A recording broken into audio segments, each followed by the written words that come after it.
मान एक बड़ी व्हेल मछली जब मरती है तब उसके साथ क्या होता है। इस दैत्याकार व्हेल मछली का विशालकाय शरीर आखिर कहां जाता है और इसके मरे हुए शरीर के साथ समुद्र में क्या क्या होता है, यह जानकर आप हैरान रह जाएंगे। लेकिन इससे पहले व्हेल मछली की कुछ अनसुनी दिलचस्प बातें जानते हैं जो शायद आपने कभी नहीं सुनी होंगी। जब ब्लू व्हेल समुद्र में ऊपर की सतह पर तैरती है तब उसका दिल 1 मिनट में 20 से 30 बार धड़कता है। लेकिन जब व्हेल गहरे समुद्र में जाती है तब उसका दिल 1 मिनट में केवल 2 बार ही धड़कता है। यह धीमी धड़कन व्हेल को गहराई में अधिक समय तक रुकने और ऑक्सीजन को बचाने में मदद करती है। ब्लू व्हेल का दिल एक कार जितना भारी यानी 600 से 900 किलोग्राम जितना होता है और उसकी जीभ का वजन भी एक छोटे हाथी जितना यानी तकरीबन 3500 किलोग्राम जितना होता है। व्हेल का सोने का तरीका बेहद अनोखा और अद्भुत है।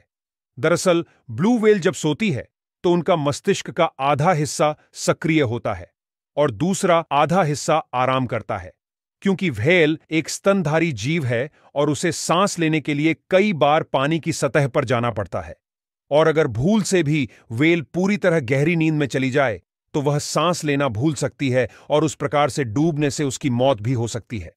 इसलिए व्हेल अपने मस्तिष्क के दोनों हिस्सों को बारी बारी से आराम देकर सोती हैं और कभी पूरे मस्तिष्क को एक साथ नहीं सोने देती। दूसरी ओर जब मादा ब्लू व्हेल प्रजनन के लिए तैयार होती है तब 2 से 5 नर ब्लू व्हेल वह मादा को आकर्षित करने के लिए आपस में प्रतिस्पर्धा करते हैं। यह स्पर्धा गहरे आवाज निकालने की और अंग प्रदर्शन की हो सकती है। अंत में मादा व्हेल उस नर को चुनती है जो शारीरिक रूप से मजबूत और गहरे स्वर का होता है। इसके बाद ब्लू व्हेल की गर्भावस्था इंसानों से थोड़ी ज्यादा यानी 10 से 12 महीनों की होती है। आमतौर पर ब्लू व्हेल एक ही बच्चे को जन्म देती है। जन्म के समय बच्चे का वजन 3000 केजी तक और लंबाई 20 फीट तक होती है। जन्म के बाद मादा व्हेल अपने बच्चे को दूध पिलाती है जो बच्चे के लिए बहुत जरूरी होता है। ब्लू व्हेल के बच्चे का वजन हर दिन करीब 90 किलो तक बढ़ता है। अब करते हैं सबसे महत्वपूर्ण बात, ब्लू व्हेल मछली जब मरती है तब उसके साथ क्या क्या होता है। मृत्यु के बाद व्हेल के शरीर के साथ कई प्रक्रियाएं होती हैं जिन्हें व्हेल फॉल कहा जाता है। यह व्हेल फॉल मुख्य रूप से 3 स्टेज में होता है। यह तीनों स्टेज समुद्र के सब जीवों के लिए काफी महत्वपूर्ण होते हैं। स्टेज 1, जब व्हेल की मृत्यु होती है तब उसका वजनदार शरीर समुद्र में डूबने लगता है।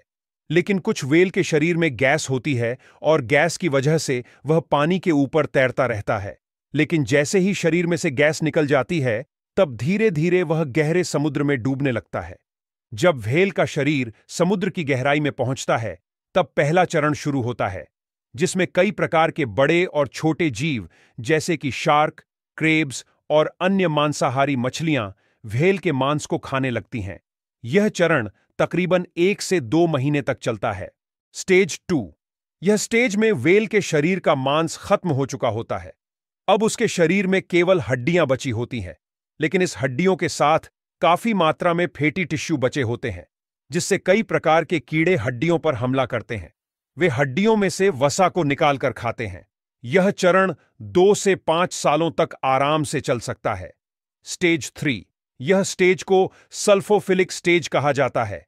इसमें व्हेल की बची कूची हड्डियों और अवशेषों के चारों ओर नए सैकड़ों छोटे जीवाणुओं का जन्म होता है और इसमें लगभग 200 से अधिक विभिन्न प्रकार के जीवाणुओं की प्रजातियां पनप